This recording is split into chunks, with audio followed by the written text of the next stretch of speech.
Hey, how's it going, guys? Let's try to get the volume correct, so let me know if this sounds alright, or if we should lower or increase the mic volume.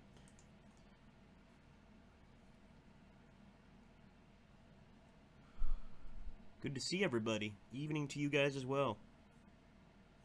Thanks, Phobos. Very cool. We're going to go ahead and reveal the great screen of Scourge of War. But of course, this game has been out for a while, and it still has its fair share of fans, as you guys know very well. I play this game at least once a week, if not more. Regularly put it on my channel, things like that. It's just a really, really entertaining game. So we are going to get started here in a bit. Right now, we're just waiting for everybody to get here, and then we'll jump in. I think Muso can do a sort of poll deciding whether you guys want to see us play as Napoleon or his allies, or I should say the allies, not his allies. We'll sort of decide and go from there. Sure, Zach, we'll increase it a bit. Hold on. Let's see if that's better. Is that any better, Zach?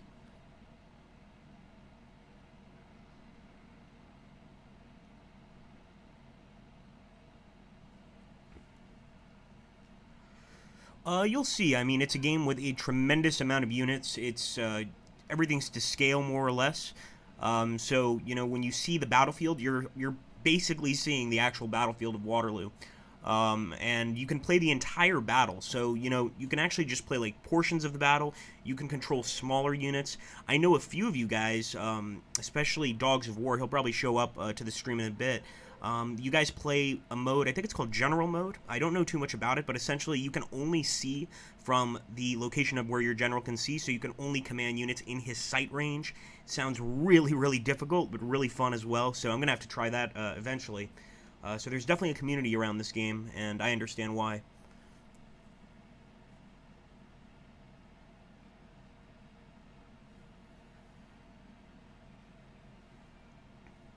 Good afternoon, Redster.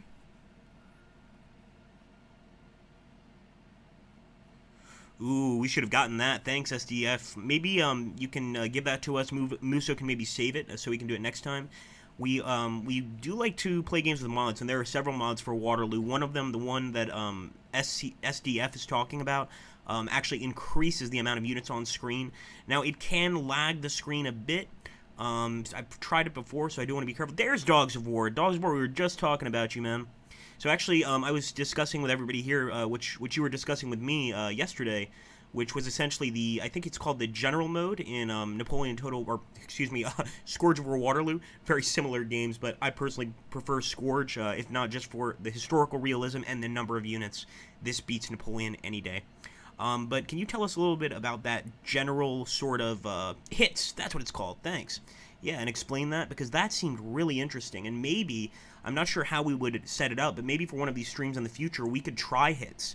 And, you know, kind of let the viewers decide, you know, when we move our forces, when we fire, when we advance, etc., and basically give you guys, you know, the opportunity to command your own army.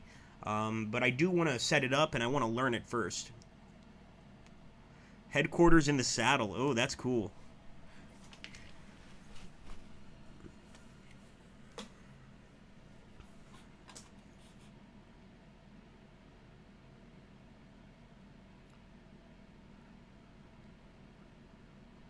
Yes, Muso is excellent. He's traveled across the land to Milan. He actually came from the deep, deep Antarctic, but he's traveled across to Milan just to moderate this stream. He's amazing. He really is. Yeah, it's definitely working, says Muso. You're the general, you're in the saddle, and cannot move away. Oh, wow, from that general unless you set it up in the options. Wow, so... And essentially, can you, you see what the general can see. Now, can you order units to do things, or do you have to switch to that unit and see it from their perspective to move?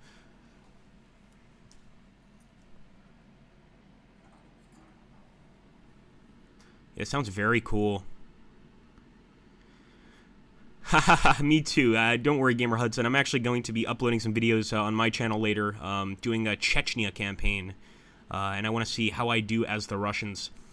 In the Operational Art of War 4. I don't know how well I'm going to do, but I'm going to try my best.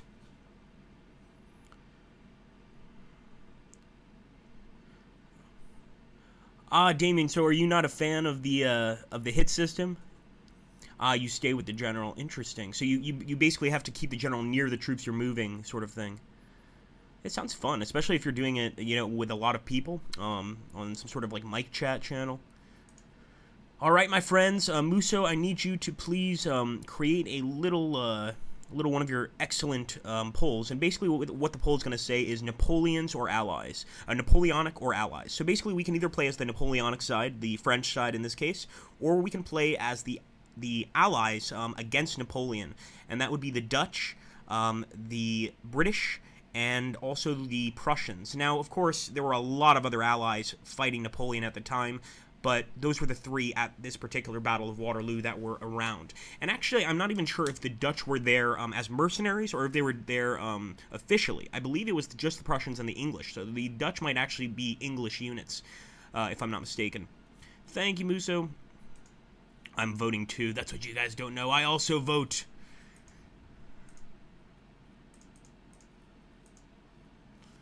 Oh, okay. It's pretty even right now. Have to see. Oui, Napoleon. Come on. You can do it. Oh, yeah. We got a lot of people wanting Napoleon. And I totally call. Wait a minute. 3 for the Allies? We'll give them a minute, Muso, because this one's pretty close. The Prussians, yeah. The Prussians are really great. And, of course, thanks, Redster. Of course, with the Prussians, you know, there's that deep Prussian military history, and, you know, really just, like, very, very strong officer class, a lot of dueling going on between them, so the Prussians can be really, really nasty. I'd never played History of the War Napoleon, so that would actually be a cool game to check out. I've never played it myself. Of course, I played Napoleon Total War, a few other Napoleonic games that really didn't catch my attention, but it was really only until I played Scourge of War Waterloo that I was really like, oh, this is what I want to be playing. Let's take a look here. Let's see the vote results. And it looks like the Napoleonic side won by 2 votes. Well, this is kind of a democracy, kind of, sort of, so we're going to be playing as the Napoleonic side, guys, initially. Now, I have taken the sound away, the music away, I should say, and I could put it back. It's very nice, but it's kind of going to interfere and stuff, so we're going to go ahead and jump into Waterloo battles. Now, if you want, you can go for the sandbox campaign. We're not going to be doing that today because there's so much content just in the Waterloo battles alone. Also, keep this in mind, boys and girls, we've got all of the mods for the game. So I've got the Gold Edition, and if you don't have the Gold Edition, what is wrong with you? Go buy it right now. Go immediately. So we're going to just go with the standard game right now, but we could jump into Quatre Bras, Ligny, and Wavre. They're all great. I think my favorite is probably going to be Quatre Bras. Wavre is also really nice. Waterloo Allied or Waterloo French. Here we go. So we're going to start with a brigade. And I think we'll go for 12 p.m. No, I don't like attacking the forts. Okay, now here we go. The Cantelons attack is what we're going to be doing, guys. Now, this is a major attack. You're going to see a lot of units on the field, and we're going to have to basically lead them little by little. Raise high the black flags, my children. Oh, no pity. Blucher. Blucher is awesome. No pity. Gotta love that Prussian metal. Just the Prussians, you know, at the time period were just really, really great fighters. Not one to run away from a fight at all. I mean, the Napoleonic armies were up against some serious foes.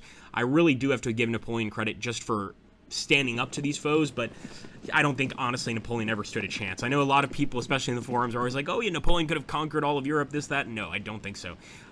It would have been interesting, though. Mon General, begin your attack on the enemy left, strike them aggressively, and discover the strength of their defenses. Alright, so as you can see, we're receiving a message from Napoleon, okay? We're not actually Napoleon right now. Now, we could play as him, believe it or not. First things first, that fort is going to be occupied, 100% certain on that. I'm going to be moving my artillery up right here. So let's just go ahead and line them up nice and neat. We're going to do the same here with our infantry. This infantry unit is going to focus entirely on the fort. Now, if you guys want to give advice, please do, because one of the biggest difficulties I have in the game is taking forts, believe it or not.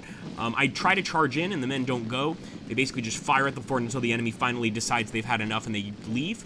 And I guess this makes sense, especially in this time period. You know, when you took a fortified location, it was very easy to defend it if you had enough firepower and enough men.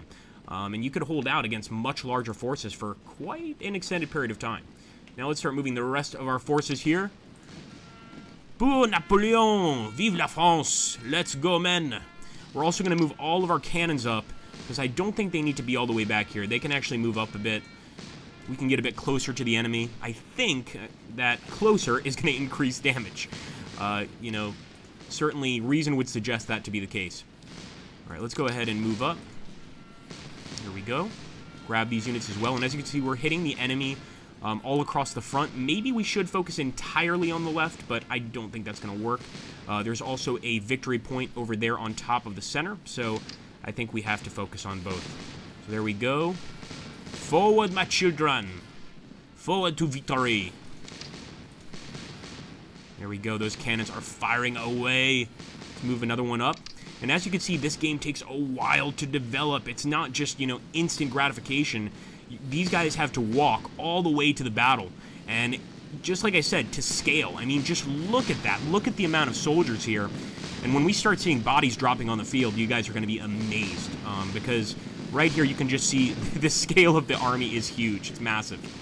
All right, I think we're getting up on the fort. And we got to be careful because occasionally the British, yep, there we go. They'll have some defenders here. Sure enough, that's exactly what they're doing right now. So I'm actually going to keep this unit back, the general back, because I don't want him getting shot. And yes, you can lose your generals in this game. Although it is much harder to shoot a general off his horse, it's much more likely that the general will get attacked by the enemy and bayoneted. That's much more likely. Of course, you still get the occasional kill shot on a general. Alright, so as you can see, just as I expected, they're going right in the fort. Pretty standard operating procedure for the enemy in this battle. Alright, let's take a look here at the chat. Awesome, Cable. It's your first time seeing the game. Very cool. Indeed. Hit the fort with artillery. Yes, certainly. Keep the men back in line, then move them forward to fire on the fort. Ah, okay. Oh, interesting. So the general responds. So I didn't know that. That's very cool. Very thanks, Laird. So Laird is liking it. I think we've got another Scourge of War fan here, guys. Very cool. This is definitely a fun game. Absolutely. Visually stunning.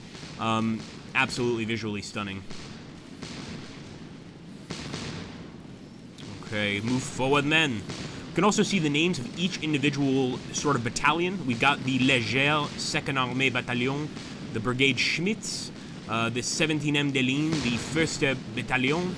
So just a number of them. And if you look at their flags, they have actually the names of battles that Napoleon has won in the past. Or battles, I think, that they've actually participated in, if I'm not mistaken. So, lets you know, basically, the amount of experience a unit has, sort of. Some of these units have been in every single battle that Napoleon has fought. Others, not so much. Forward! Alright, here we go. So, at this point, we're getting that arty close to the fort. Maybe not close enough. It's definitely firing at the fort. But I think I want to move this artillery up a bit more. So I'm going to move this guy right here. Oh, sorry. Wrong guy. There we go. There he is. Capitaine Joseph Guillem.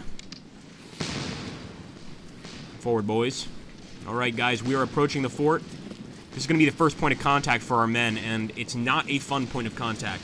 These guys have cover. They can hide behind the tiles of this particular building. And I think much like Dogs of War says, unless we use artillery, it's going to be very hard to get them out. Wigram.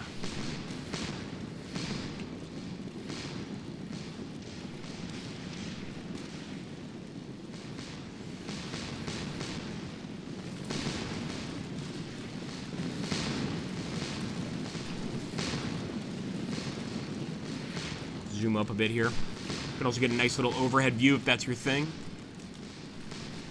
Personally, I've always liked the overhead view, not in this game, but in other games. For instance, my favorite GTA, surprisingly, is GTA 2, because of that overhead sort of bird's eye view. It's just really fun for me. But in this particular game, in Napoleon, or in Scourge of War, Waterloo, I do like, if I'm looking especially at the Napoleonic side, I like to be looking at them really close up, because let's just take a look at these uniforms. You actually see a difference in each individual uniform. They don't all look the same, and, you know, that's something that movies and even sort of historical documentaries often get wrong, is everybody looks exactly alike. That's not the case. You know, several, you know, units would look different on the field. There would be a variety of different colors. Of course, if you were playing as the French, blue would be the primary color for the most part. Blue or white. Here we go. Forward. I believe we spotted the enemy. We definitely have them. I'm going to halt these guys, and they're going to commence firing.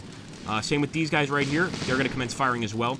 Now, we can actually order volley fire. I really like this. What this does is basically orders them all to halt their fire until they're all reloaded and deliver one stunning blow to the enemy. Or we could allow them to fire at will, which basically just means exactly what it sounds like.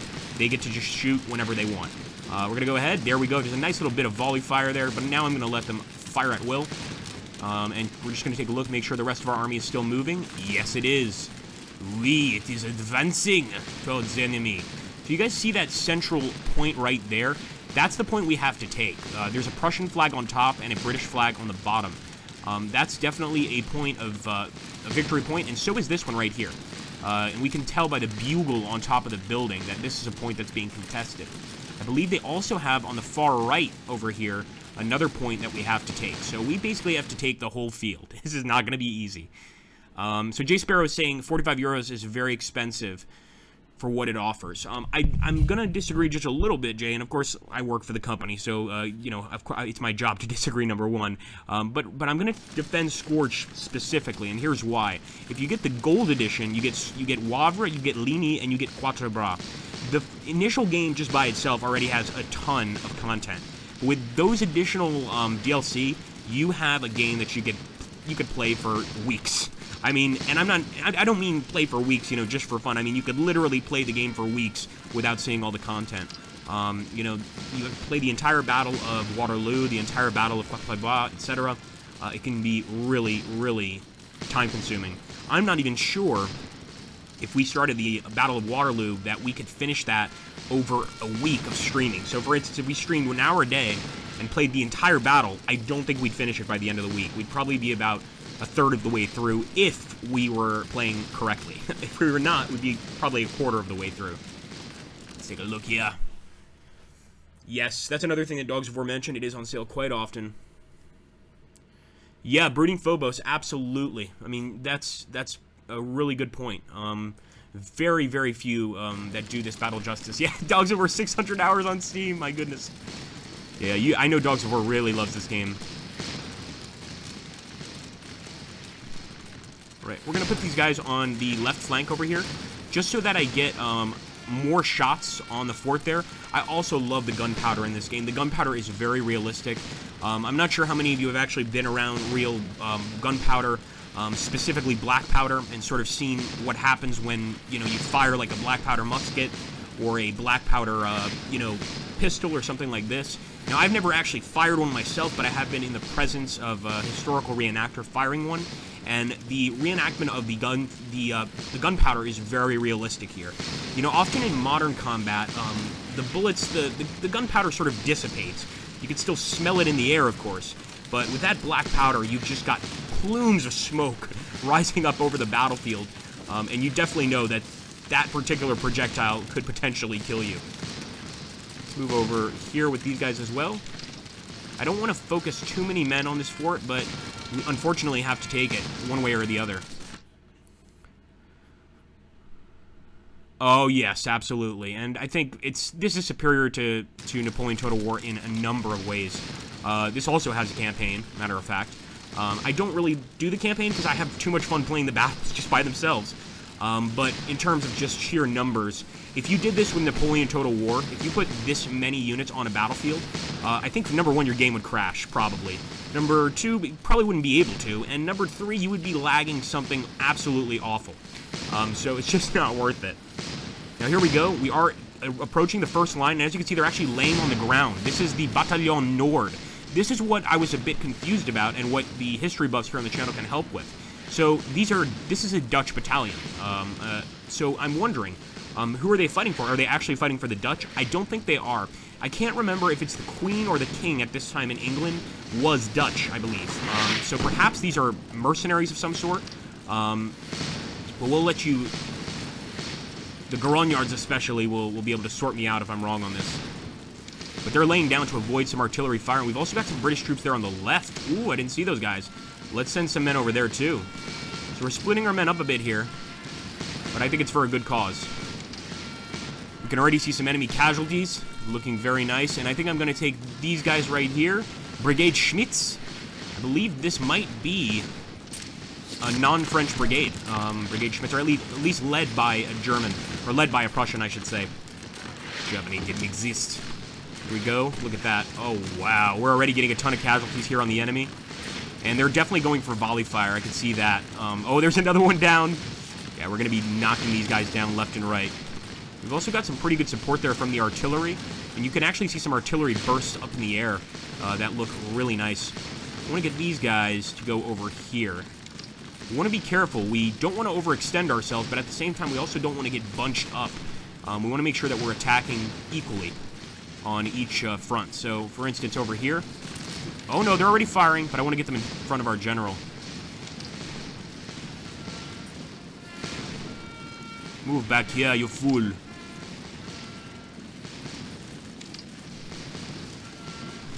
Actually, these guys can fire already. And now we've got a true line. I usually zoom out at this point just to get everybody in line. Those guys, yep, definitely volley fire. You could actually see the gunpowder just popping up. Dutch and Belgians were allied with the British. Thank you, Wavell. Very cool. I don't know how Scourge of War Waterloo works, so I can't start bets. Musso, for this one, you're absolutely safe to start bets. However, I would not recommend betting on me in this particular engagement. This is a tough fight. This is Count d'Erlon's attack, and it's a tough one. I mean, in this one, we're really commanding multiple different groups of units. You can actually just play with, you know, one commander commanding 3 or 4 of these battalions if you want, if that makes you more comfortable. I always recommend new players to Scourge of War Waterloo to do that. Don't start with a battle like this, because you're going to be overwhelmed. Even I get overwhelmed if I'm not paying attention 100% of the time. And as you guys can imagine, when you're doing the stream, it is a lot harder to pay attention, because you're trying to entertain people on one hand, and on the other hand, you're trying to win. So it's not easy. Now, it looks like there's another fort over there. I'm going to try and grab this general with my Eagle Vision. No, my Eagle Vision is awful, and besides, we don't control that unit. So actually, we're not going to worry about that. That's actually controlled by the AI, and you can tell because we did not even get to select it. Let's go ahead and move forward here. And come on, men. Pour la France!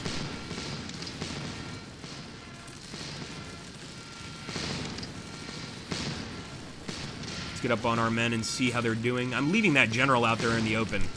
I don't care what anybody thinks. I need him to show his bravery. True his stupidity of the era.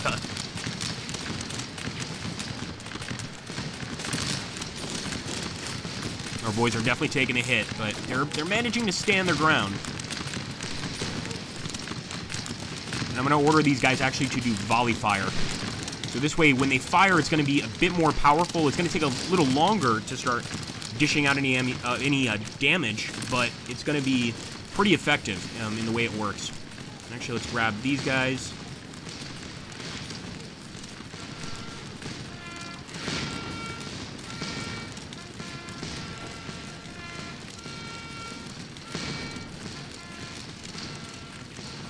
You can also speed your troops up if you want. Just right-click and select the speed up button. Now, I wouldn't recommend doing that too much. You can probably imagine that that's going to tire a unit out. But look at this, for instance. This unit, the 25th de Ligne, Brigade Grenier, has been in almost every single battle that Napoleon has fought.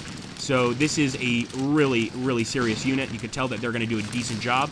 We could also charge the line if we want, and at that point our men take out their bayonets. But I don't think we really need to right now. Although the enemy definitely has better cover than we do, I think we can overwhelm them with numbers alone. So we'll have to see how that goes.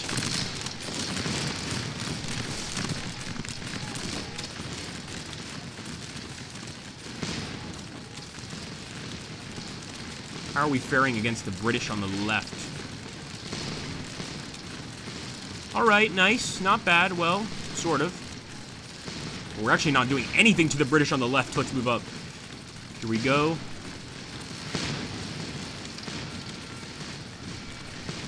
They are firing at us.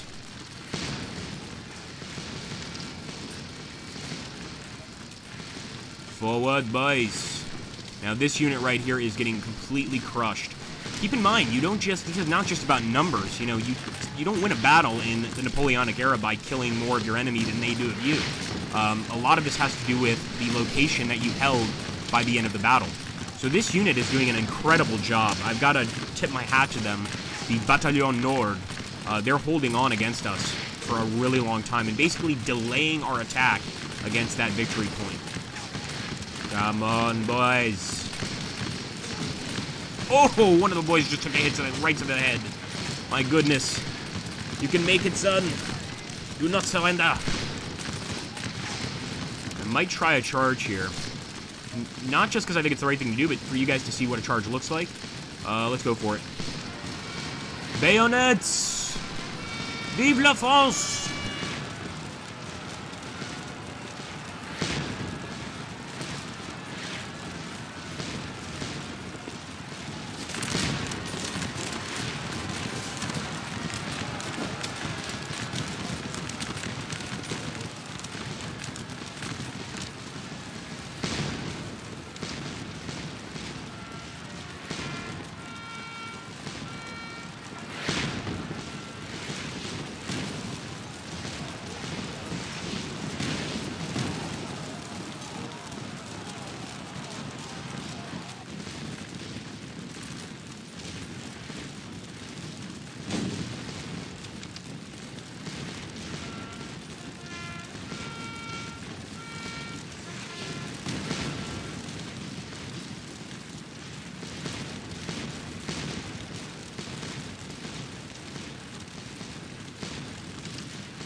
Test, test, test, test, test. Thanks, guys. Sorry about that. Let's hope it's working now. Yeah, I missed a lot. So who's talking about spawning states? I think what Muso was referring to is, yeah, you can absolutely rearrange the, how can I put this? You can rearrange the formations to look like any number of things. And in fact, there's some not so friendly screenshots, if you want to go look for them, of these units rearranged in certain symbols that you could probably imagine. So yes, you can. I mean, the formations, that's one thing I love about it, is you can really mess with them. You can mess around with these formations, change them, etc. Got a nice little cross here, but it's going to be a cross of death.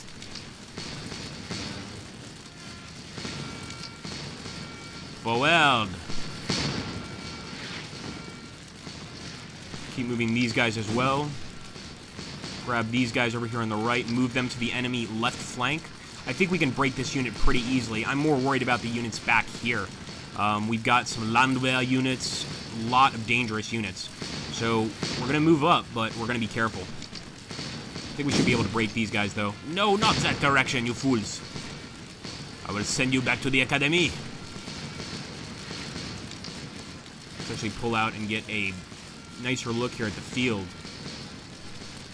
Now these guys, I don't know why, but they're not moving up quite the way I want them to. We might need to have the general order these guys to start moving. The rest of them are doing fine, but we got a few units here that are a bit insubordinate. We also can't get too close to the enemy because they actually hold the high ground here, firing down at us, so as soon as our men spot them, they start to fire.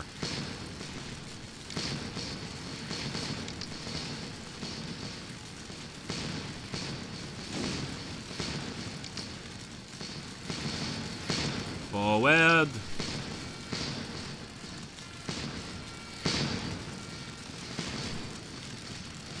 Take these guys as well, and okay, we're gonna approach the British. And I'll take these two units and focus on the British entirely. Got a nice British unit right there.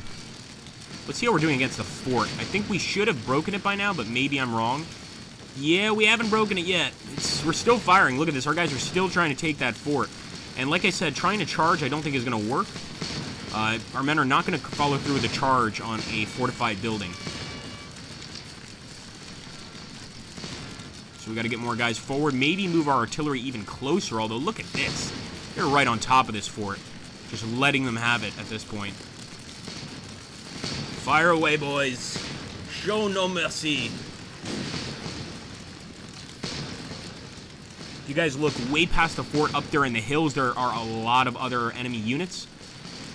And this is once again why I recommend if you're a new player to the game, you start small. Do not start with brigades of this size. It's madness. We actually just had a unit retreat there. That's one of our units giving up. You know, we just have been hit way too many times. No, wait, never mind. That's an enemy unit giving up. Victory! That's not our unit, but they're running towards our lines. I guess they're trying to surrender. Here we go. Got to take out these British in front of us. Got some regiment of foot, the rifles. For some reason, this unit, especially with the uniform, always reminds me of Sharp's rifles. I don't know if any of you have seen that show, but always reminds me of it. Like, this is Sharp's brigade. They're in a nasty little gully here. And it actually might defend them a bit in a weird way. Seems counterintuitive, but that gully might be protecting them. So I'm actually going to order them to do a nice volley fire on the enemy. There we go. Nice shocking fire, basically. Show them that we have superior firepower in this situation.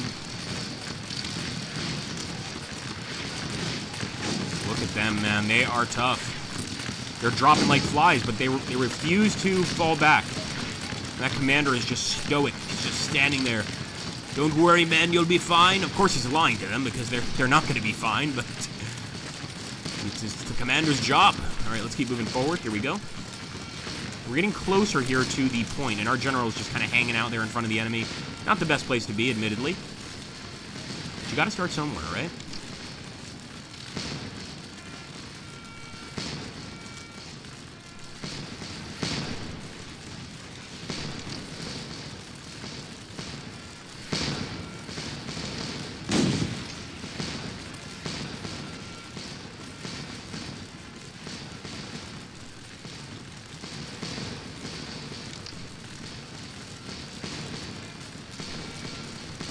Might send two entire squadrons of units over here to the right side. So I think we're just going to start ignoring these Prussians. You know, we've damaged them enough. They've lost a lot of men. And we're not going to take any victory points by defeating them. But we can't let them keep firing. And actually, I was wrong. This is a Dutch brigade. This is not a Prussian brigade. The white flag definitely confused me a bit there. White and black, which are the Prussian colors, of course.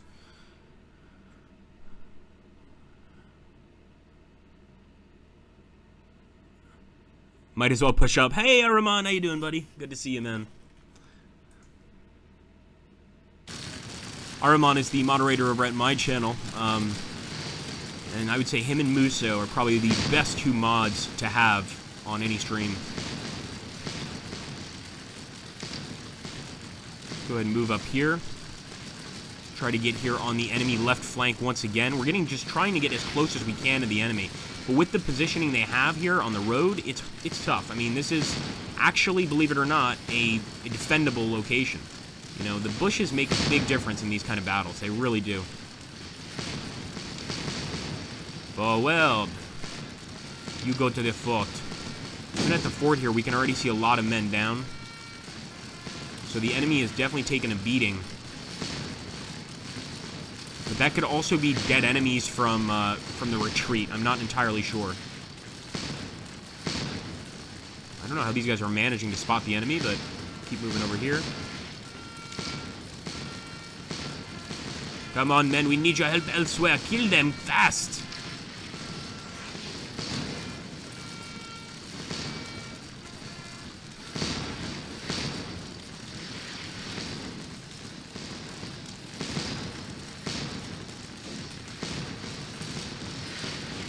Here we go. Come on, boys. Give them hell. Ooh, I think we need to get even closer. And this is such a nice position, too. I mean, we're right on the hill. But we might need to get a bit closer. Can we spot them? No. So usually if you could spot a unit, you see a little target appear above them. If you don't see that target, chances are your guys aren't seeing the unit.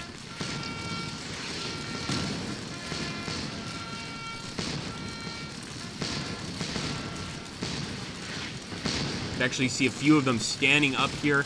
You can see they've definitely lost some men. It's not like they've just been in there not taking any damage. But we need to increase that damage. Still not seeing them. Man, that's weird. Oh, no, there we go. Now we see them. Good work, boys. Fire at will. Look at those light foot infantry. They are still standing up against us. The gall. The unmitigated gall of this unit to think that they have the right to defend themselves. But why? Alright, we're going to take this unit. I see those Prussians have pulled out. So we're going to send this unit this way. Yeah, the Prussians definitely are not interested in sticking around for that. And I think that's the right move. We were taking chunks out of their entire force there. Or excuse me, the Dutch. That's right, they are not Prussians. So at this point, we're actually engaging with the enemy artillery. Which is not necessarily a bad thing. Although I'd rather fire at this unit, so we could change our direction to do that. But then again, killing the artillery is probably a very important thing. I'm almost tempted to charge, but when I see all these other units, I get scared. Now, these actually, they're wearing the colors almost of the British. But as far as I know, these are not British units. This is the Landwehr Bataillon Munden, the Hanover Brigade. I believe these are the British units that are mercenaries of the British. Again, I'm guessing here. You Grognards know a lot better than I do. That's why we always love it when you guys are at these streams, because you can correct my mistakes. And there we go. We managed to push back this unit. They took a nasty beating. And mostly just from one unit here. So this unit was really the one, and our artillery, that delivered most of the damage there. Alright, so these guys are finally moving forward. I'm not sure why we're having such difficulty with this group. But we're going to keep trying to move them forward. Oh, nasty artillery fire. I want to see some dead cannons.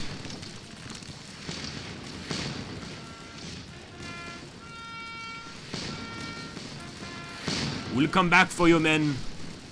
Don't worry. Halt. Let's get a nice volley fire. I think this unit will break very soon. Can't hold out against this kind of enemy fire. Oh, yeah, look at that. without eventually breaking. Now, we did take out a few. Look at that. Nice. We're getting a few of these cannoneers. I'm not sure if it's artillerymen or cannoneers, which would be proper. But we're definitely getting shots on them. That's a very good sign. Getting rid of, obviously, enemy artillery would be hugely important in this battle, if we're able to do it.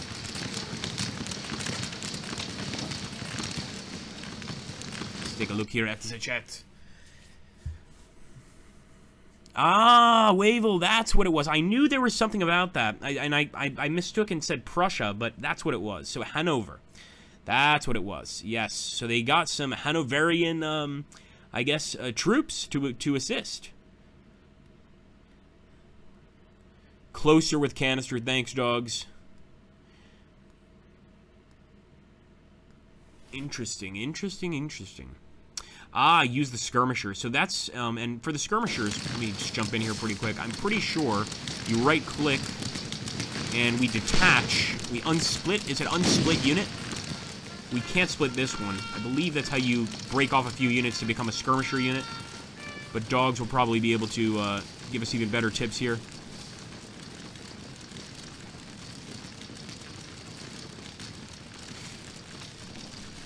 Forward.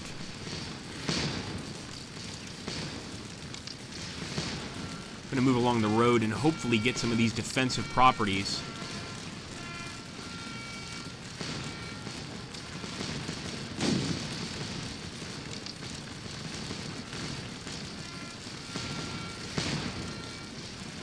I'm going to take this artillery and just put it right up against the fort. Like, right in front of the fort.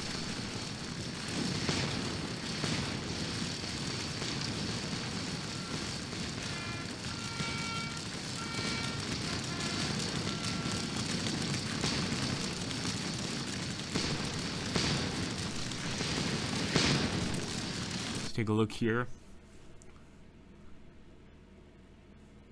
Ah, you need to split a skirmisher unit. Not just any unit. John Kaminsky says, this looks like fun. Very cool. Ah, yellow flags are Nassau. So keep in mind, guys, Hanover, Nassau, these places. In this particular time period, there was not a united Germany. Of course, Prussia was quite large, but there were a lot of these smaller countries, sort of Hanover, Westphalia, a lot of different places that had more or less their own cultural identity. So quite interesting there. Let's see if maybe we might be able to move this guy into the fort at this point. Yeah, the enemy's running. Look at that, guys. We've taken the fort. Look at that. Vive la France. Get out of here. Oh, they are running for their lives. All right, at this point, we're moving into the fort. I'm going to use some of these units and start hitting Sharp's rifles. That's what we're calling the enemy unit right there from now on. Go in. Come on, boys. Be quick about it.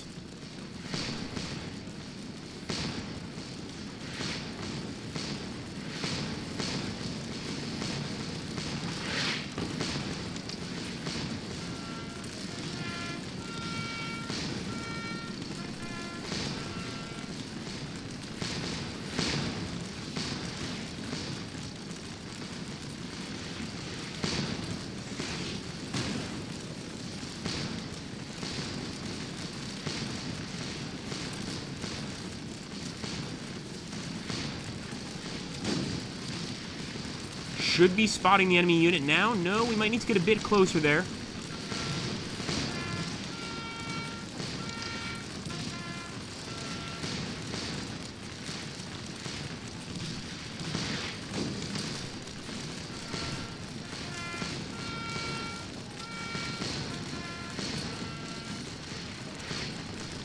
There we go. Now we can definitely spot them. Hold here, boys. And volley fire.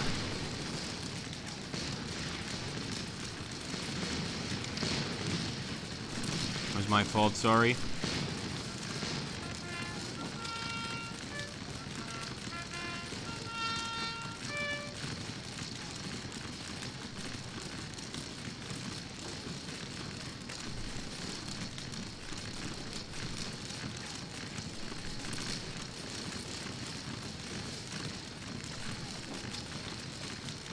They're still not firing. That's weird. Don't be shy, men. It's a battle. We all shoot each other. It's okay. It's all part of the fun. Ah, sorry, guys. Wait a minute. No, that's not me. There you go. Finally.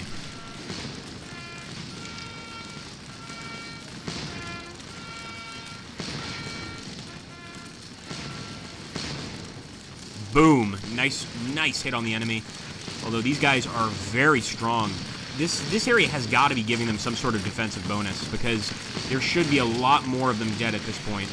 You can actually see some of the artillery there spiking off the ground.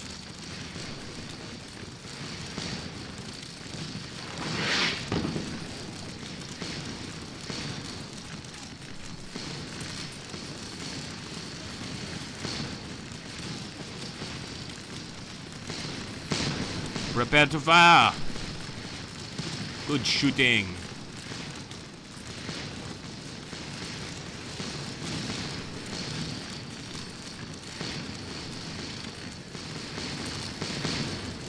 Take a look here at the chat.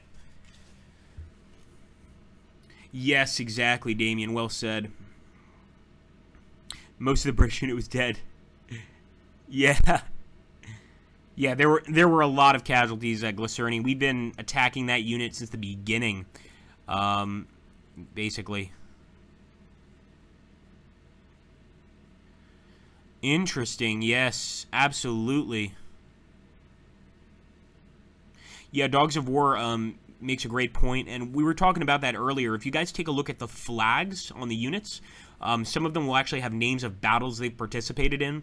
You can probably assume that a unit that's participated in a lot of battles is going to be more experienced than one that's been in like 1 or 2, or sometimes none. Really depends. Oh, very cool. So we've already got a few buyers here. Very, very happy about that. Alright, here we go.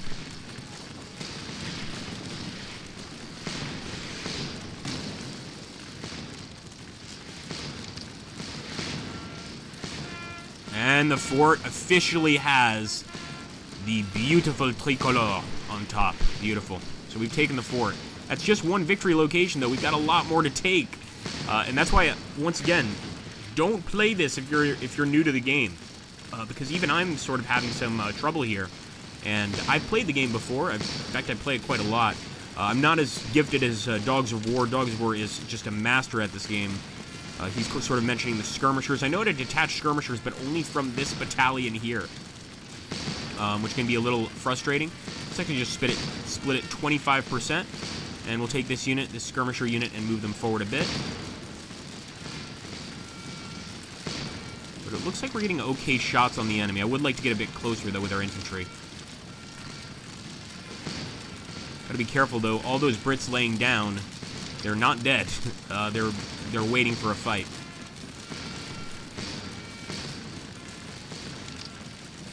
Here we go.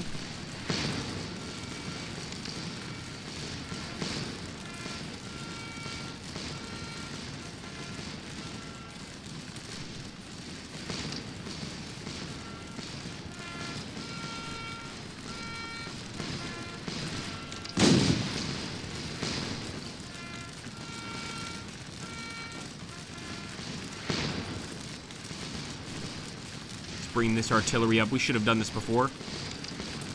But sometimes you don't want to bring the artillery up because, you know, they're currently providing us with support. So if we bring them up, they're not going to be supporting us as much, at least for the time being.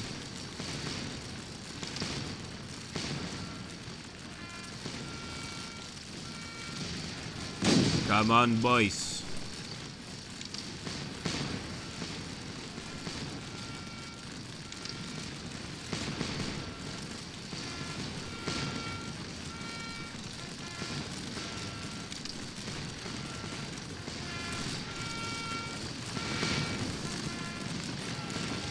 This unit has been so brave, but unfortunately, I think they're going to be losing pretty soon.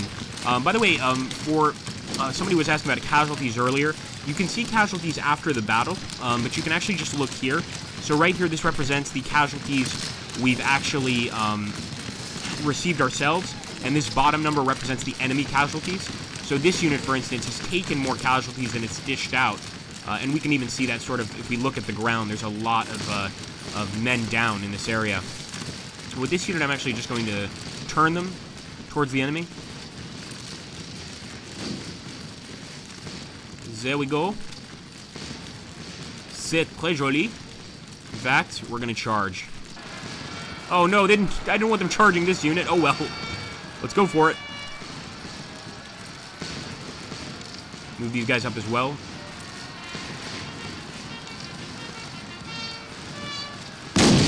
Come on, boys. For the tricolor. For France.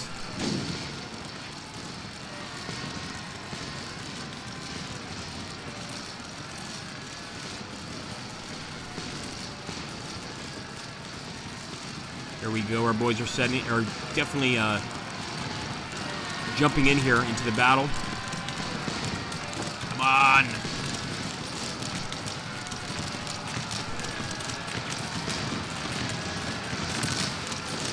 We already see a few of the enemy units going down. Come on, men. Show no mercy.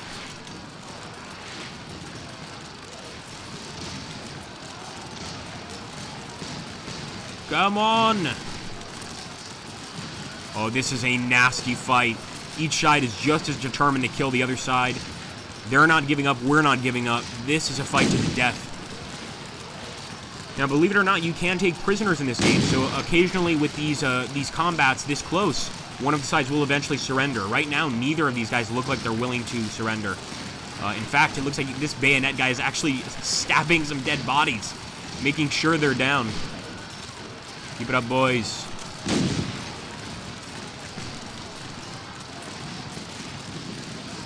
And we won! Yes! Beautiful! Here at the lane, we won. This will henceforth be called the lane, the bloody lane. Unfortunately, our men were just as terrified, and they're pulling back as well. So actually, neither of us won, really. We just had a nasty, nasty fight with bayonets. And now we're running in terror from the adrenaline of it all. Just look at that. That is... oh, that's nasty. You can barely tell the French from the enemy because they're wearing quite similar uniforms. But the French actually are wearing a darker blue, whereas the enemy's wearing that light blue... silly light blue color. The color of a traitor, of course. Alright, let's keep moving.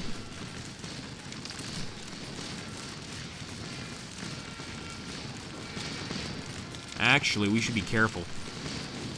Because now the enemy is definitely firing at us from this location. I think we should go ahead and meet them.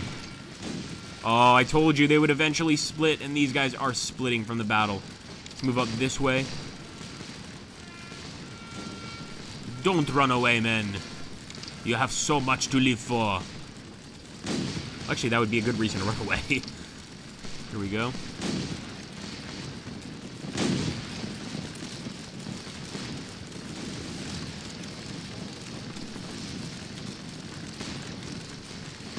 Steady march, boys.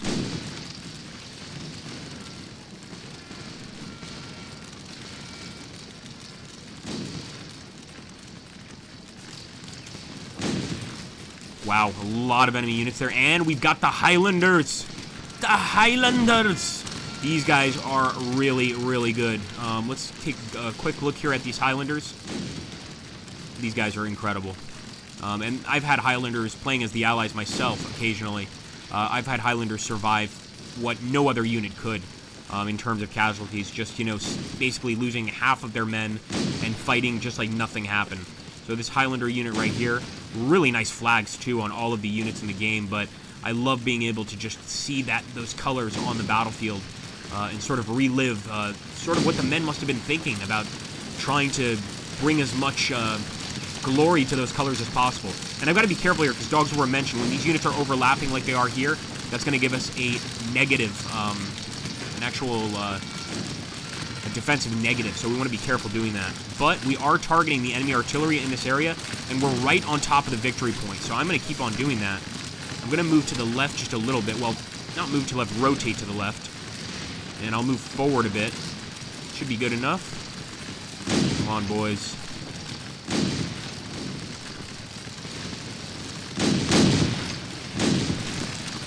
Fire. And charge!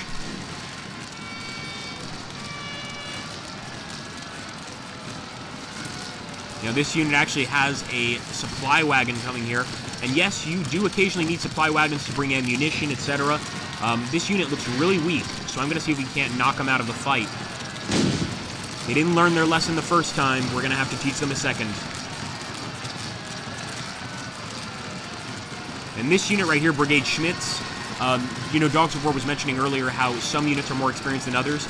This is absolutely one of France's more experienced units.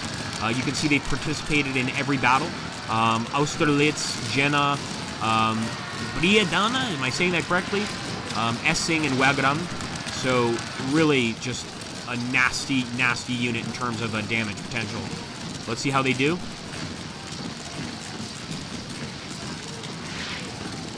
You can see here they've delivered 338 enemy casualties, which is not too shabby at all. Nice work. Yeah, that was quick. The enemy was not interested in fighting Brigade Schmitz, and I think they made the right choice there. Let's get these guys up over here on the Bloody Lane. The enemy seems to be massing for some sort of counterattack.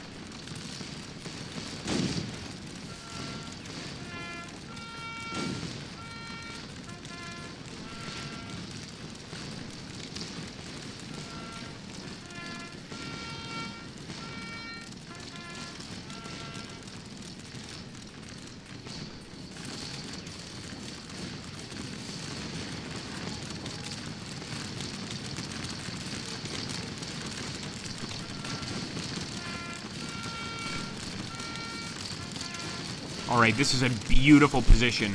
Now, it's not so beautiful for this unit that's out front and, you know, basically in the thick of things, but somebody's got to be the sacrificial lamb for us to succeed here. As you can see, this unit's also getting some really nice shots here on the enemy.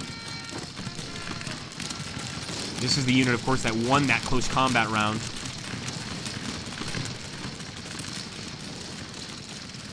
Unfortunately, this area seems a bit more difficult to take. Come on, boys.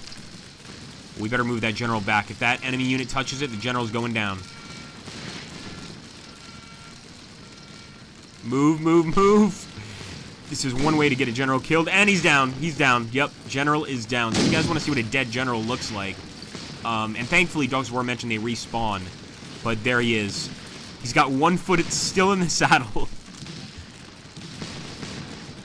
It's actually a bit comical, but I'm sure if you were actually seeing this with your own eyes, it wouldn't be so comical. Suddenly your leader is reduced to, you know, just a dangling corpse. Here we go. Come on, guys. Oh, nasty volley fire there. They're not giving up without a fight. Not even a little bit.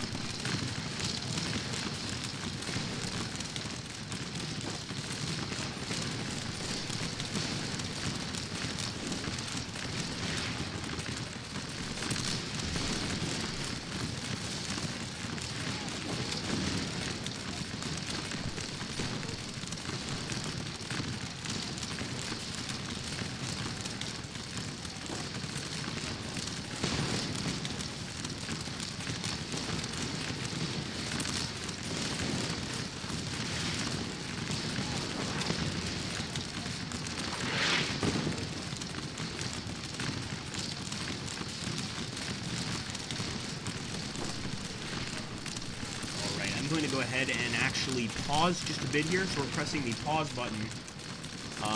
And of course the hotkey for pause is P. So pretty simple hotkey to remember.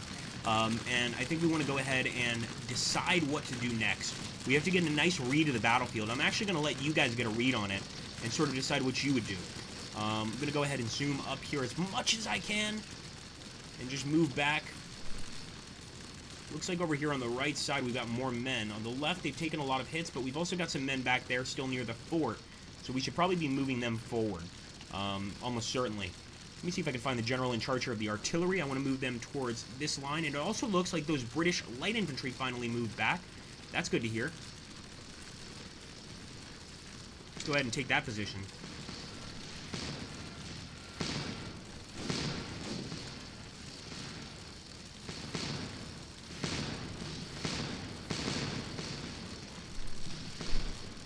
like the location of these cannons, honestly, so I'm leaving them right where they are. Well, actually, you know what? As the battle changes, you must change as well. You know, Sun Tzu's got his own Book of War. My Book of War just has silly quotes that are rarely correct, but occasionally strike home. I think that's probably one of them. We'll wait and see. Alright, so let's take a look actually at the damage we did here. I'm going to pause because I don't want everything happening around us while we're, you know, just inspecting this area. The enemy took a lot of hits here, but I have to say for the amount of men, or the amount of time, really, that they stood out here, the amount of men they lost was not that significant. I would guess that's maybe like 100. You know, if even, maybe more like 50 or 60. Yeah, it's not a lot. Keep firing, boys. Just because the pause button has been pressed does not mean you can stop firing. You cannot even die without my approval, men.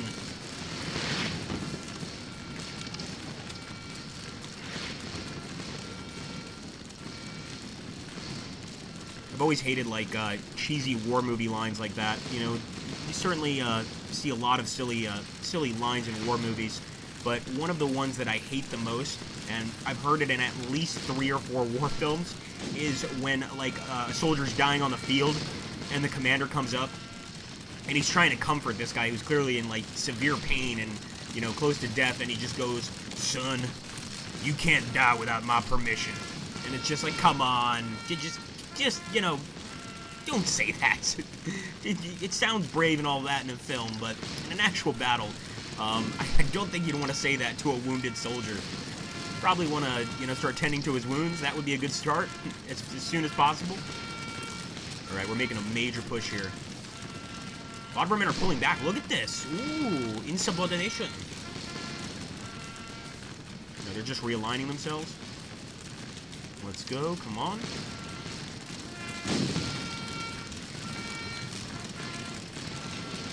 About time, boys.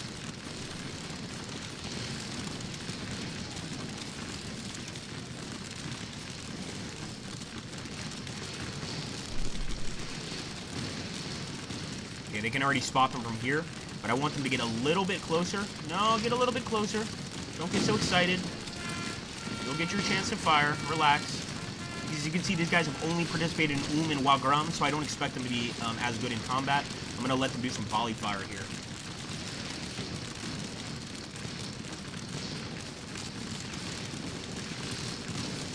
Preparing.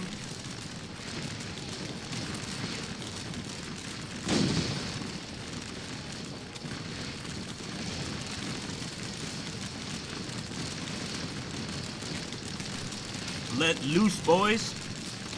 Nice. Nice little shot there, back on the volley fire. So what I did there is I didn't wait for all of them to fully reload. You can sort of wait for 60-70% of your men to reload and fire that way. That's generally what I do. Or you can just leave it on volley fire and they will only fire when they're all reloaded. But that can be a bit confusing. I usually use volley fire to sort of shock an enemy unit while still using, you know, fire at will with my other units. That's kind of what we're doing right now. And these guys are taking some nasty hits. Look at that. They're dropping. They're definitely dropping. Very quickly. It's good for us. Oh, and our cannons have arrived. Bonjour. My friends have arrived. I'm so happy. All right, let's get this guy a little bit closer. This one too. But yes, we definitely have sight on the enemy. And we are firing away at that unit with our cannons. That's how they've gotten those casualties. That has not been done by our infantry. These casualties have been caused by artillery fire. Gotta love that effective artillery fire. Boom! Oh! And I think some of the most terrifying stuff you can encounter, at least speaking to veterans, is incoming fire. You know, when you've got not necessarily incoming rifle fire, which of course is terrifying on a completely different level, but just incoming fire from mortars, from artillery. You don't know where it's coming from. You have no idea where it's going to hit next. A lot of soldiers break when that happens. And actually, you can see that unit over there. Look at that. They broke a little bit. We're going to charge very soon here, and I'm charging with a fairly inexperienced unit, but I'm going to support them with this brigade. So the grand charge begins. In the meantime, I'm going to grab these guys. They're very experienced. Brigade Grenier, and I'm going to move them over here so that they get a nice position of fire once we win this particular fight. Look at that. You should run now, guys. I would recommend you look at these guys moving back. They're like, oh, yep, sure enough. What did I tell you guys? I expected that. I saw that coming from a mile away. Get out of here. And we're on the victory point, guys. So now we have a definite chance of taking this right victory point. We've now taken one, obviously, with the fort. I think we're about to take the one on the left, and we're going to take the one on the right as well. Ah, thanks, Dogs of War. So take command. Yeah, that's certainly important, especially when you're playing battles with like AI units or AI allied units, basically. Their inexperience will just make them more enthusiastic. No worries. A good point. Yeah, Muso, I think you said it there.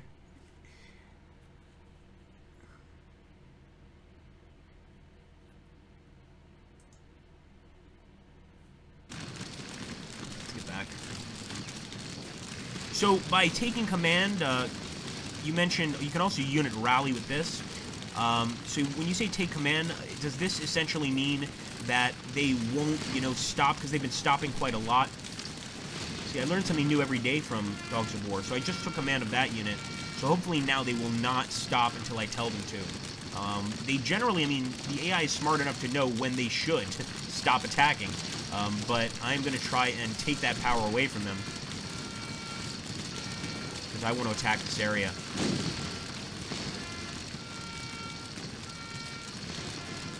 Here we go. Move, boys. There's going to be a lot of charges going on here. Especially as we approach the enemy. Oh my goodness, they're getting on our right flank. Luckily, our artillery is getting some shots on them, and we're going to move this unit over here. But we definitely need some reinforcements. Where are you? There you are. Beautiful.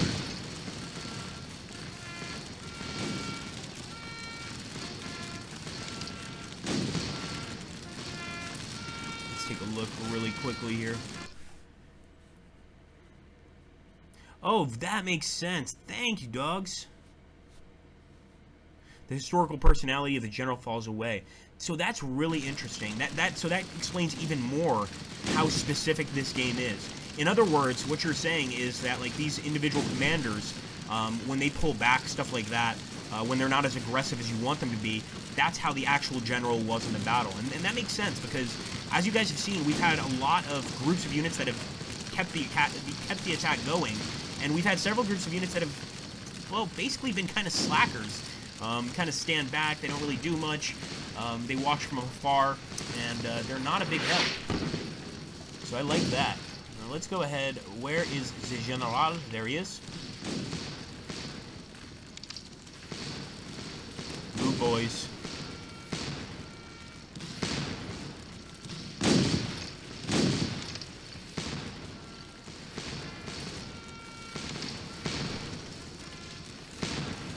Battle is nasty right now, but this is not even the worst in terms of casualties. Especially one of the DLC for this game that I really like is Wavre.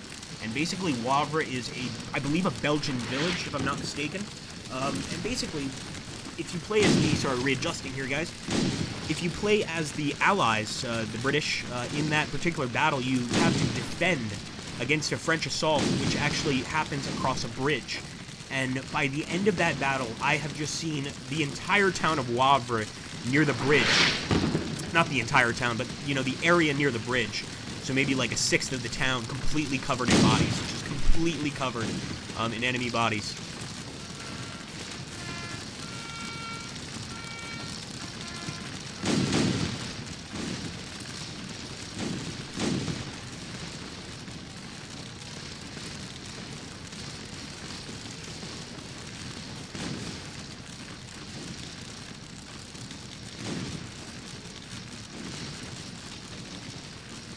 Guys are finally putting in their work.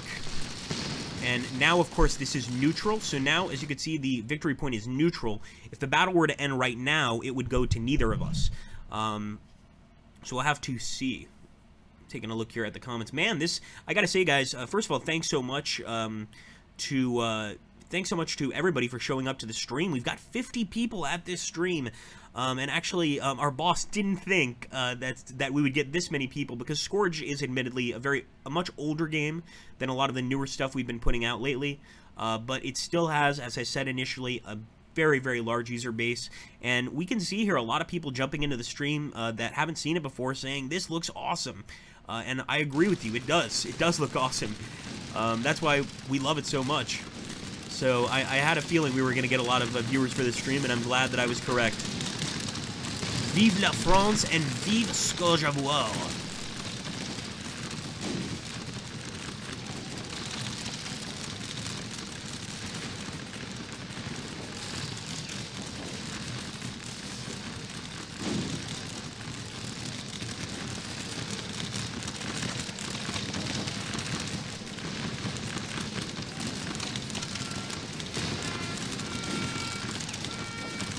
Here we go. Moving up again. And also, speaking of which, those of you guys that are on our YouTube channels, please, for today, join us on our Twitch channels. You know, just so we can see if we have even more than 50 people watching.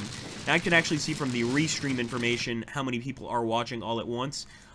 We've got that power. It looks like we've got 3 people on one of our YouTube channels, 2 on another. Not many. I think most of the people have migrated here to Twitch. And that's definitely partly due to, you know, Muso adding the really cool roulette and basically allowing you guys to, you know, have fun while you're here. Not just have fun watching the actual battle, but also have fun interacting with one another, playing games, etc. In fact, I'd like to bring in more of the sort of, you know, roulette stuff. I'm not sure if we... I saw something, and I was showing it to Muso. This was a few months back. And it was basically like an RPG, where basically you can play an RPG in the chat. And I don't know how that would happen, of course, but I think that would be hilarious if, like, for instance, you know, if you stay in the chat long enough, like, you choose, like, a level 1 warrior, it becomes a level 2 warrior. Maybe you can, like, go on quests instead of doing roulette, and, you know, whether you succeed or fail, you might gain a level, lose a level. I just think that would be fun. I don't know how we'd actually initiate it. It might be a lot more complex to install than just roulette. I wouldn't be surprised if that's the case, but it could be cool for us to try it out. And guys, we're going up against the Highlanders now, so we have to be very careful here. These are the toughest of the tough, and they've got 2 entire brigades of them. These are the Royal Highland Regiment, the Foot, the Black Watch. Winter is coming, boys. Here we go. It's almost like the Night's Watch, but deadlier. Much deadlier, because they've got muskets. Here we go. Firemen.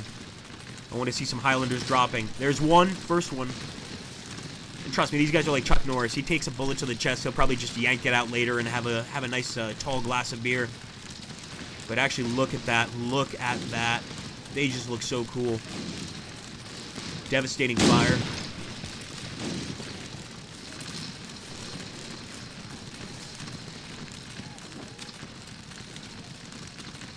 I think these guys can stop right here. That's enough against Highlanders. I don't want them moving up anymore.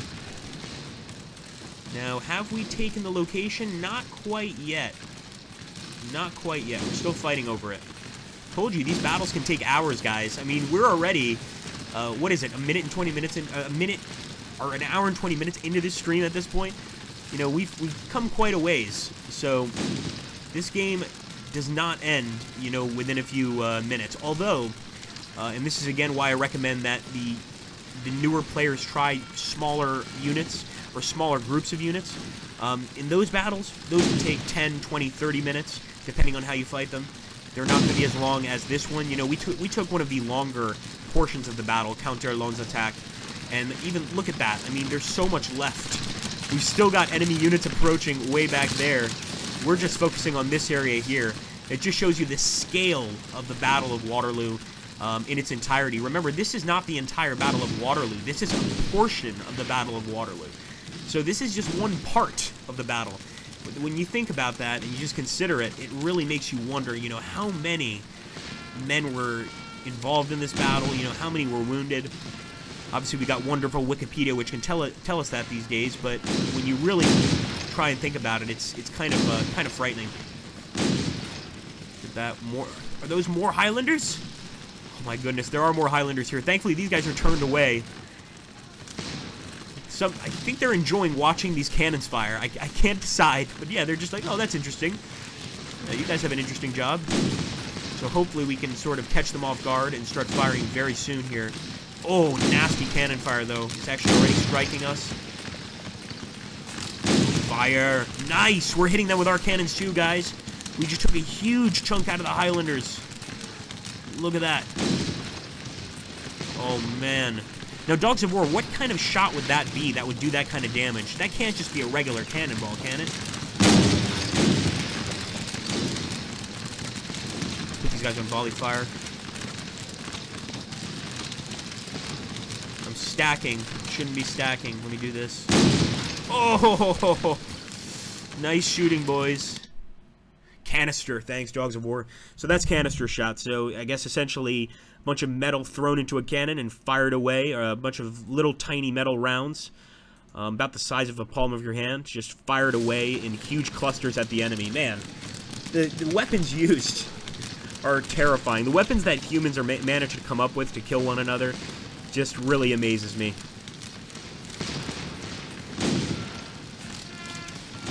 And I've even heard, I'm not sure if you could do it with Napoleonic cannons. I'm guessing you probably could, but for instance, a bit off topic, the pirate Blackbeard would often not fire grape shot or anything like that, or even round shot. He would actually take nails, wood, chunks of wood, shards of glass, stuff that into the cannons and fire it at the enemy ships, because he actually wasn't trying to sink the enemy ships, he was trying to take the crew alive, take all of the gold on the ships, usually capture the ships themselves. So he didn't want to damage them too much, which is really interesting stuff when you think about that. Just being able to fire that at the enemy and what that would do to a group of units clustered on a ship. Yeah, that would be pretty nasty. Old Blackbeard.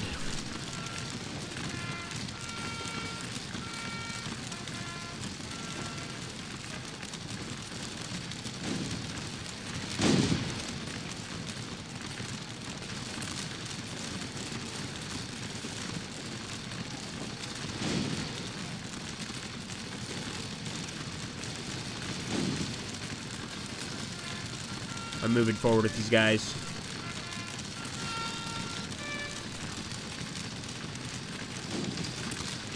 Just don't think they're getting a good enough shot from back here.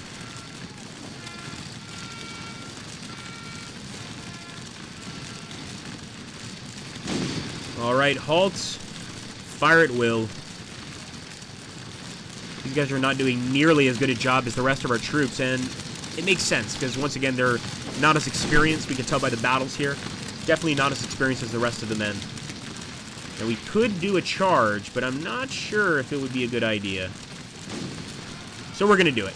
That's the Agrippa's, Maxentius way of leading an army. We're going to go ahead and try the charge. I'm imagining that this enemy is just as terrified as we are. They've lost a lot of men over there on the left flank. Maybe we can break through.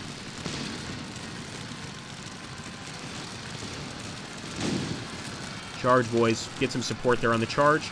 And just to make sure it's actually going to work out, we will put these guys over here on the, I guess the location that this unit was just at. Here we go. And they definitely got a few volleys off before we hit them. So this might actually be victory to the enemy. Because it looks like there's more redcoats here than there are of our men. Come on, boys. This will be your third battle.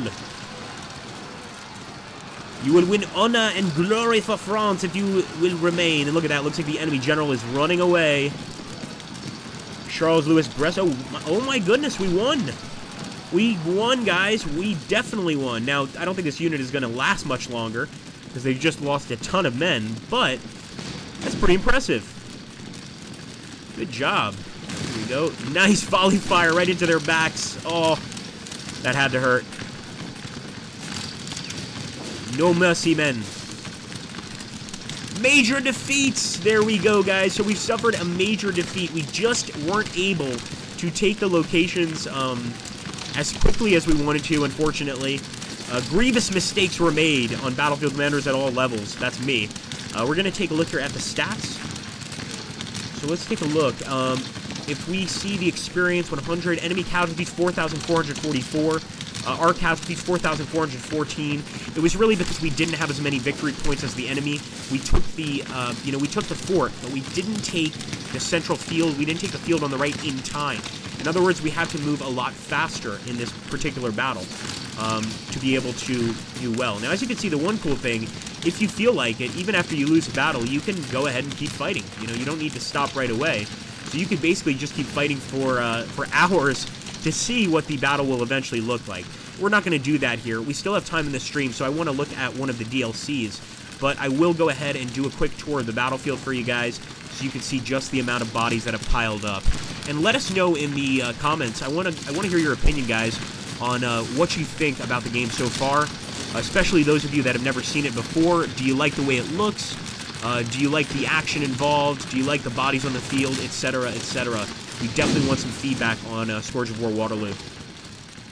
Okay, let's get to Wavre. These men have fought enough this day. Ending the battle. And we shall exit the battle. The battlefield... Oh, we didn't even get to read that. Gaming computers, too fast. Let's take a look here. The Emperor will personally visit the defeatist field to explain how much of an idiot he is. Keep pushing, exactly. Not enough toasters. Looks like a cool series. I wouldn't mind getting it at some point, says B. Vargas. Yeah, that's the annoying part. We were just about to run and take the victory point. I still think we would have lost, though, because we would have had 2 victory points and the enemy would have had 3. Well, actually, one of them was contested, so maybe we could have gotten a draw. Certainly let the bodies hit the floor. Nice reference there. Nice reference there. Very well-known song. Disturbed? It's Disturbed, isn't it? Pretty sure. Man, that really brings me back. I remember listening to that as a kid. The good old days. Let's take a look here. Waterloo battle. So, guys, we're going to look at one of the DLC here. And actually, I'll let you guys decide. So, if you could, Musso, make a little straw poll for us. Quatre bras, Ligny, and Wavre. And see what people want to see, essentially. And we'll take a look at one of these DLC. Just a quick look. We'll play as the Allies this time, I believe. I really liked what I saw. It says Cloud Cuckoo Lander. Very cool.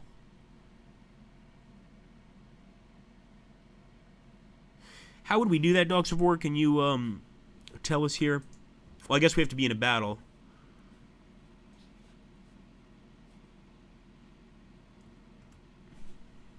So, Musso, the 3 scenarios, I'll show you here on the screen. Hold on. It's Quatre Bras. These are just DLC. Quatre Bras, Ligny, and Wavre. So these are the maps of the different battles, guys.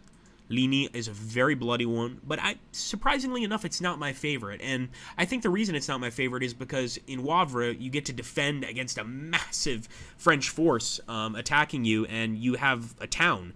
So you basically get a lot of like defensive bonuses. You can hold bridges, and you know, for me, I really like defending a town. I don't know what it is about that. Maybe watching Saving Private Ryan too many times, but I really just like that idea. I think it's a cool idea, and it's fun. Let's take a look here. Ah, very cool.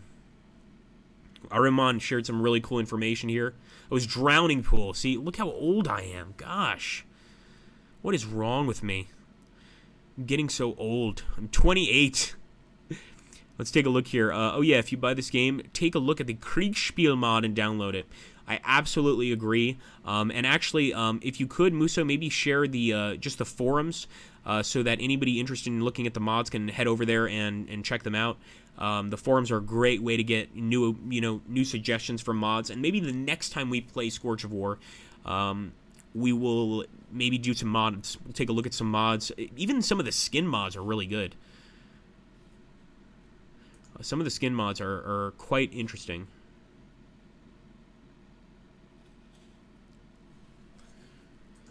Take a look here very soon at the straw poll. Do have some saved games here that I might want to take a look at, but nah, we'll jump into the DLC. We've got some save games with some massive battles, like the entire Battle of Waterloo, the midpoint. Because of the name, very cool. Thanks so much, Musso. Alright, I'm going to vote on this straw poll, too. Yeah, Wavre wins. So that's actually really close. Ligny didn't get much praise, although I'm not putting Ligny down. It's actually probably the biggest of all of them, I think, if you just look at the battlefield itself. So we're going to go for Wavre, guys. We are going to play as just a division of the Prussian Corps. Just a division. Tiny little division. We have to try and delay the French advance. That's it. Really simple mission. This is probably the kind of size I would recommend for a new player. Basically a corps. Just, just take a smaller group of units. Don't try and focus on an entire army at once. And if you are going to, once again, it's much harder for me to get a positive result in a battle when I'm streaming at the same time. If you're going to do that, make sure to just read the manual first. It's certainly something I need to do. I've read the manual a few times, but I learn something new every day with this game. I really do. Like just what Dogs of War is mentioning, it's incredible the amount of depth that this game holds. Right now I'm waiting for the courier to arrive, although he might not arrive. Usually a courier will ride up to you and give you a message detailing exactly what you need to do in the battle. In this case, that doesn't seem to be the case, so that's cool. We'll defend this area. Basically, our goal is to defend against that French force. You see, guys? I think you guys may be starting to see why I love Wavre so much. We have to defend against that massive French force off there in the distance. There we go. So the courier arrived. French forces have appeared on the hills, Oberst von Luck und Witten, facing the town of Wavre. Enemy artillery is already bombarding the town. We can expect an infantry assault at any time.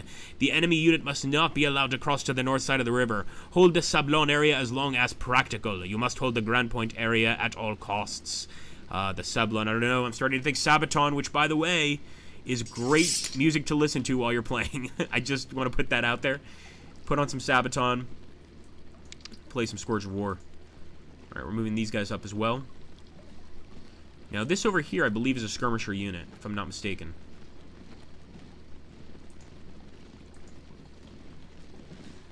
And I really like the look of this unit. It looks very modern, actually. Fusilier Bataillon. So, we've got these cannons here. They're obviously going to fire... Or, sorry, we've got some cannons. And I believe we might have a skirmisher unit, if I'm not mistaken. Yes, so this is a skirmisher unit right here. And we are going to basically try and put them over here by the trees. Not sure if this is going to increase their chances of survivability much, but let's see. Move, boys. And this is the advancing French army. Look at that. The Grande Armée is on the way. Oh, that's terrifying. So this is one of the reasons I love Wavre, knowing we have to defend against this massive force, hold a town, and it's basically, it's a challenge, number one. But it's just, I love that feeling of having to defend an area against a much stronger foe, and in this case, the enemy is much stronger than we are. And we do have some decent skirmisher units, which helps in this battle. Skirmisher units can actually effectively hold off, entire battalions for quite a while. Just because, they basically fire a little bit, pull back, fire a little bit, pull back, etc. And that can actually really affect the enemy. So let's go ahead and we're running into position. The bugles are also great.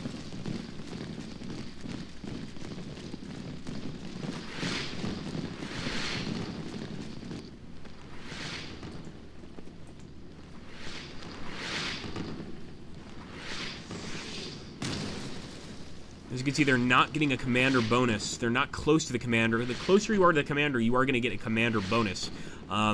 That's one reason to always keep those generals as close to your men as possible. Now, here we go. This will be the first volley very soon here. Our guys can definitely see the enemy. I'm actually going to turn them to the left a bit. No, let them have their fun. Keep it up, boys. Let's see how many of the enemy our men can drop just in these next few minutes.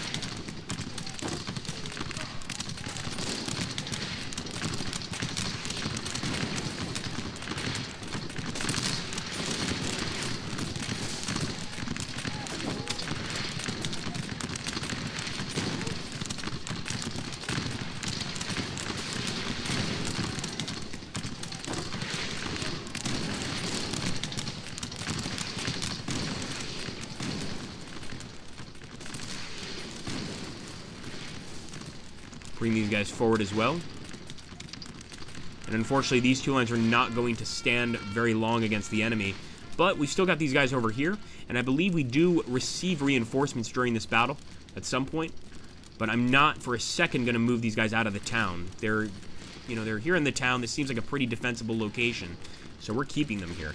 We will, however, move the Fusilier battalions forward to get some early shots on the enemy. Try to basically pick off a few enemies before they get to our lines.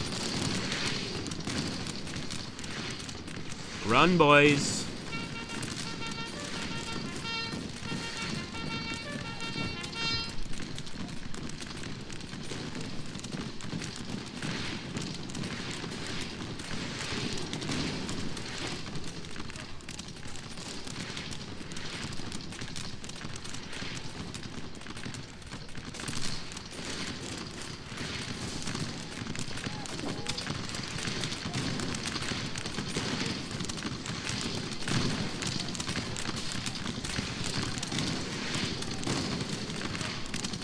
Hold.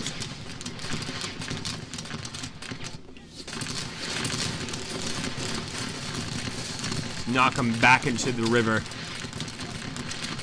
Get out of here. Actually, these two groups are doing a great job against the enemy. For that many Frenchmen, and as you can see, they're pretty confused. They're sort of trying to move around here and outmaneuver us, but they're not sure what they're doing, and a few of them are definitely dropping. Keep it up, boys. Now with these units, especially the Fusiliers, I highly recommend fire at will. That's just how they perform. They perform much better that way than they do with a volley fire, especially when we're just trying to kill as many of these guys as possible in the shortest span of time. Let them have their fun.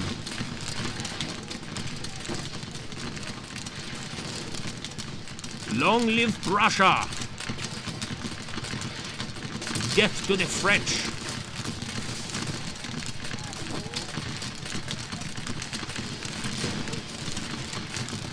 Oh boy, one of our guys just went down there.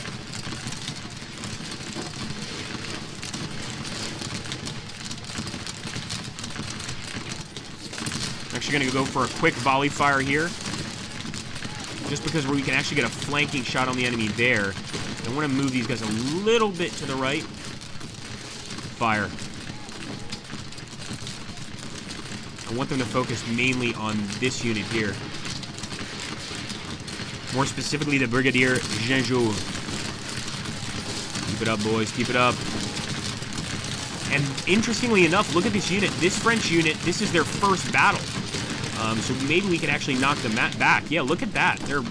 They actually are fixing their formation. Our guys are retreating a bit. But that unit could easily be knocked back. Look at that. Good work, boys.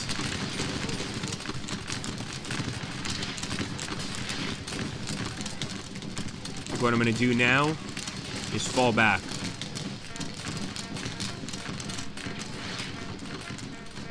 So the AA is doing a great job of spreading out here, and as you can see, they've got reinforcements arriving. To stop them is going to be very difficult. We've got 1, 2, 3 units of infantry. We could, of course, approach the front of the village and begin the fight, but, of course, the victory point lies behind us, so I might just stay put, get a little defensive bonus here and hope for the best. As you can see, our guys are still firing away at the enemy. They're moving back, but they're not stopping the battle. They're not fighting. They're firing as they're pulling back. Of course, that is costing them dearly. When you have the enemy clustered together like that, I could probably imagine, even though these are not mini balls, these are just basically, just a circular ball. I'm sure these could go through 1 or 2 guys. If you've got a group clustered up, not all the time. Most of the times I think these bullets, as soon as they hit bone, would probably stop or shatter the bone and basically stop there. But if they went through a unit in a huge cluster like that, that could potentially be deadly for another enemy unit. As you can see, yeah, these guys are definitely pulling back. They pulled back over here, and we could actually start sort of a second ambush position. Put some of these guys over here in the bushes, for instance, and keep these guys over here by this house. So that's what we're going to do, and sort of just halt their advance for as long as we can. That's what we're trying to do.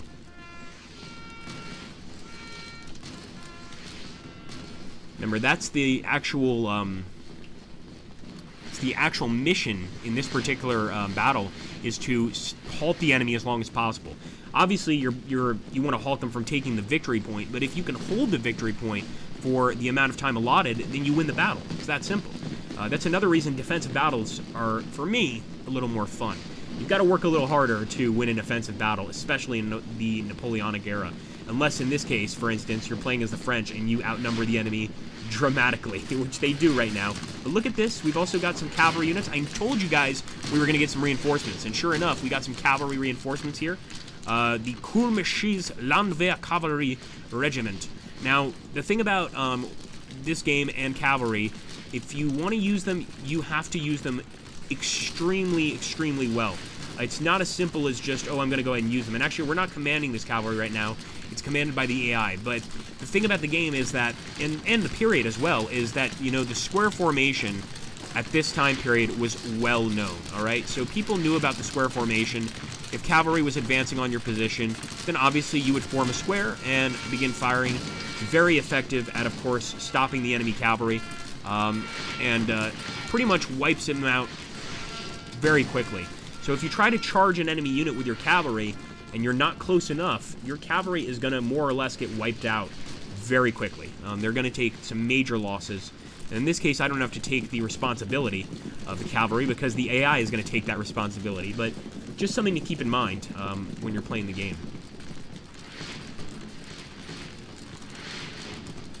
That's good. That's good. Stop there. Enemy's got some skirmishers out right now.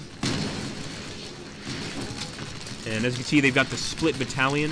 So, as Dogs of War was mentioning, he doesn't do the split battalion, which is basically right-clicking on your unit and seeing if you can split the unit to create skirmishers. I think he probably uses a different method, but that's how I've always done it. I don't see anything wrong with it, except that occasionally you might right-click over here and order your unit forward. And yeah, that can be a bit of a pain. Come on, stop them! It's like asking them to stop a Mongol horde.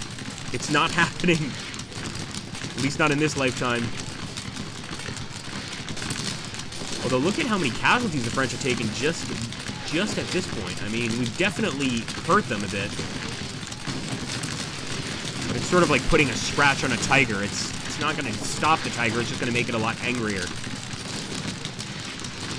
This unit over here on the left is getting hit hard.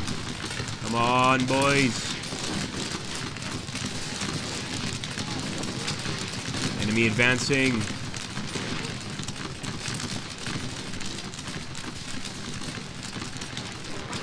Oh!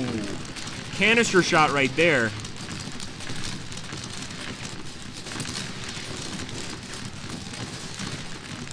Yeah, that took down 4 or 5 men just in one blast. That was vicious. Why did you have to be so mean to us?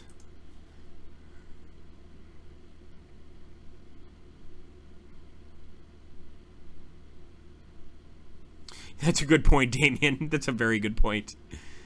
Again, when you're streaming, you've got to understand when you're streaming, you're not only thinking of things to say, you're paying attention to the battle at the same time. And sometimes you don't come across so well with the comments you make. No, absolutely.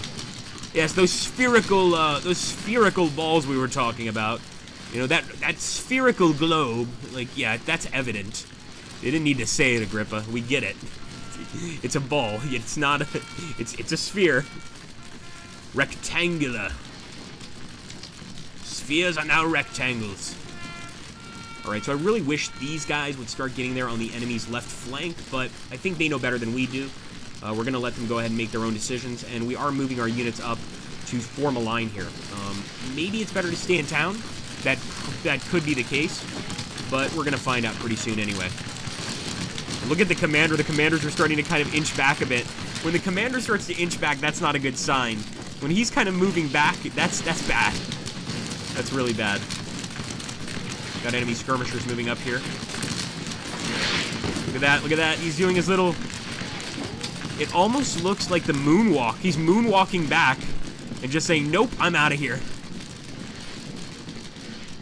Lead by example, right? Alright, now we're going to put this guy right there. Yeah, that's good. This guy's going to be right here. I don't think the enemy's expecting us to really have many men in this particular area, and actually we should move them a bit more because we're overlapping with this unit a bit. And as Scourge of War rightly pointed out, that actually gives you a negative defensive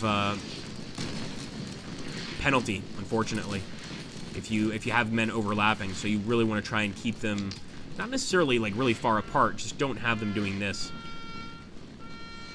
It's not proper for a gentleman to overlap with another gentleman's army.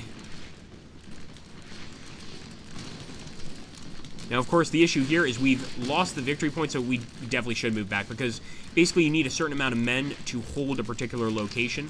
That's what's happened here, so we are going to go ahead and grab our infantry and get them back here to retake the victory point.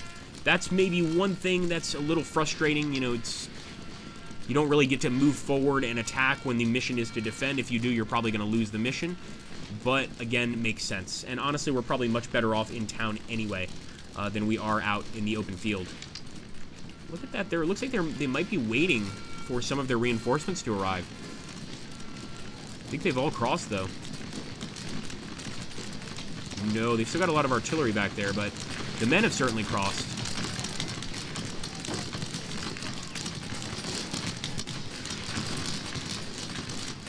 Okay, they're getting close to our cavalry. I hope that cavalry commander knows what he's doing. Yeah, we're definitely not commanding the cavalry units.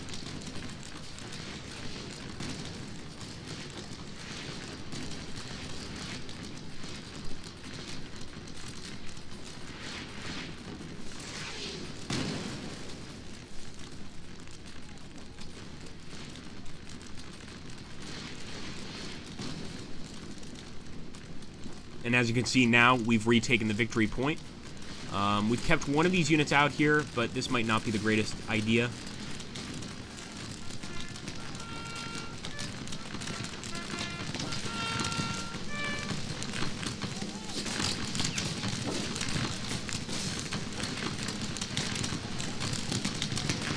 Fire away, boys!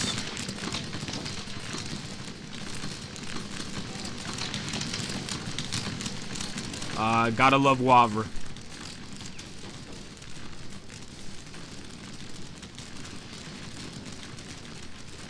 Okay, guys, well, we are getting to that magical time.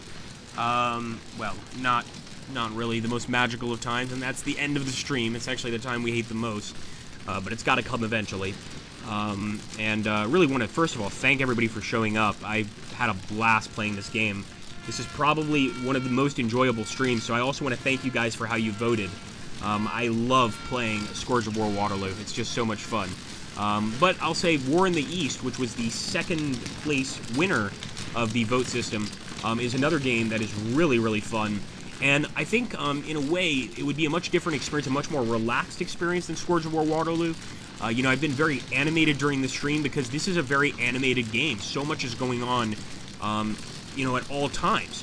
And while so much is going on at all times in War in the East, you get to command things a lot slower. You know, we're talking about an entire army in War in the East, an entire front, actually.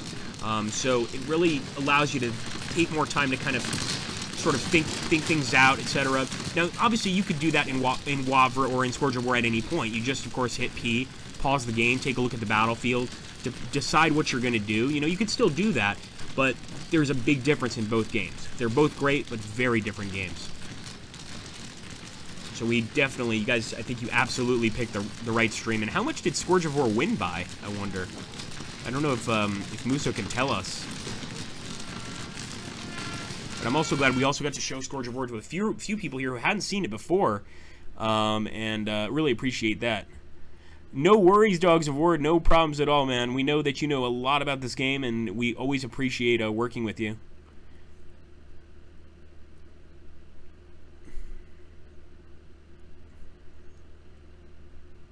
Well, I think Brazuk is asking sort of how do you manage to play well in the game. I think just practice. Obviously, you want to make sure to, you know, read the manual, practice the game as much as you can. And in my case, you know, one of my biggest mistakes is timing. I wasn't moving fast enough.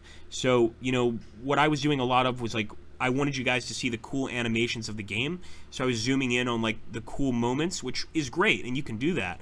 But what I should have done is when I was zooming in on those moments, I should have paused, because what I could have done is I could have shown the cool moments, then I could have moved to the other 4 or 5 groups of brigades, you know what I mean, and moved them at the same time instead of sort of moving them little by little, which is what we were doing. Yes, we can definitely do a toolbar mod eventually, for sure. Easier for newer players. Thanks, dogs. Haha, thanks, Pixel. If you want to share some here with me and Muso that are fairly approachable, I'll absolutely, during this weekend, I'll give them a shot. I'll try them out and see how I do. I definitely want a scenario that is a bit simpler, where I don't have to command as much. And another question I have about the Commando series is, you know, if I know how to send like a plane out to bomb a location, do I then need to order the plane back to base to refuel, or is it going to know to do that on its own? You know, these are the questions about Commando that scare me, and that sort of push me away from the game a little bit. Future home is something quite cool. If you decide on a log to launch the site itself, your visitor check back soon. Oh, interesting. Shifting sands is great for a beginner. Very cool.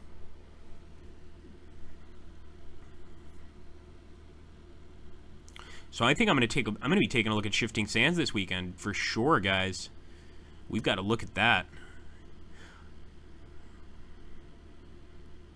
Okay, my friends, I want to thank everybody once again. This was such a cool stream. We definitely want to do some more of these user choice streams in the future, but I think maybe one rule me and Muso can have, sort of like the U.S. presidency, so hear me out here. The U.S. presidency, the president can only serve 2 terms. So maybe what we'll do is we'll do another voting system. We'll include Scourge of War again.